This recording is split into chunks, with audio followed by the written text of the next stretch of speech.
ఈ రోజు మున్సిపల్ సాధారణ సమావేశం నిర్ణయించడం జరిగింది. ఇందులో 51 అంశాలపై కౌన్సిల్ తీర్మానం చేయడం జరిగింది.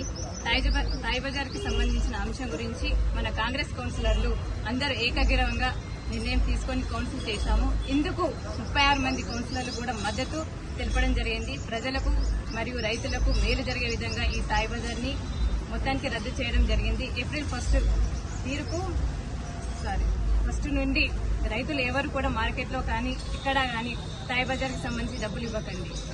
ధన్యవాదాలు. రైతులు చేసుకునే వాళ్ళకు మన పూర్వకాల పోటీ చేసుకునే వాళ్ళకు అందరు కలిసి మా కాంగ్రెస్ ప్రభుత్వం తెలంగాణ రేవంత్ అన్న గారి నాయకత్వంన మేమందరం డిసైడ్ చేసినాం. మా ఇలా 36 మంది ఆమోదించారు. మాకు ఫస్ట్ నుంచి ఈ రైతు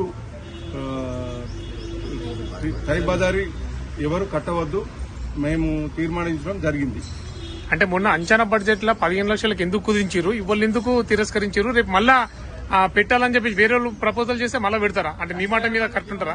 36 మంది తీర్మానించాము. మళ్ళీ ఏమైందంటే వాలుసుగా తీసుకున్న వాళ్ళు కట్టక చేసిన దానికి ఆ లెక్కలు తీసుకొచ్చి చేద్దాం అనుకున్నాం, కానీ ఇది అందరికి మిస్గైడ్ అయ్యి ఇప్పుడు నిర్మల జరిగింది కాబట్టి ఆ విధంగా మేము చేస్తామని డిసైడ్ చేసుకున్నాం.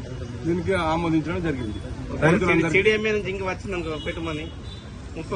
ఏదైనా ఇప్పుడు తీర్మానం చేసి ఖచ్చితంగా ఆమోదిస్తాం చేస్తామని ఖచ్చితంగా అంటున్నాం. రైతులకు మార్కెట్లో ఉండే బిజినెస్ లకు అందరికీ ఇది జరగాలని ఏప్రిల్ 1 నుంచి మేము అనుకున్నాము, జరుగుతుందని కోరుకుంటున్నాం. ఈరోజు మా మున్సిపల్ మీటింగ్లో తాయి బజార్ గురించి రద్దు చేయడం, దాని గురించి ఆమోదం చేయడం జరిగింది.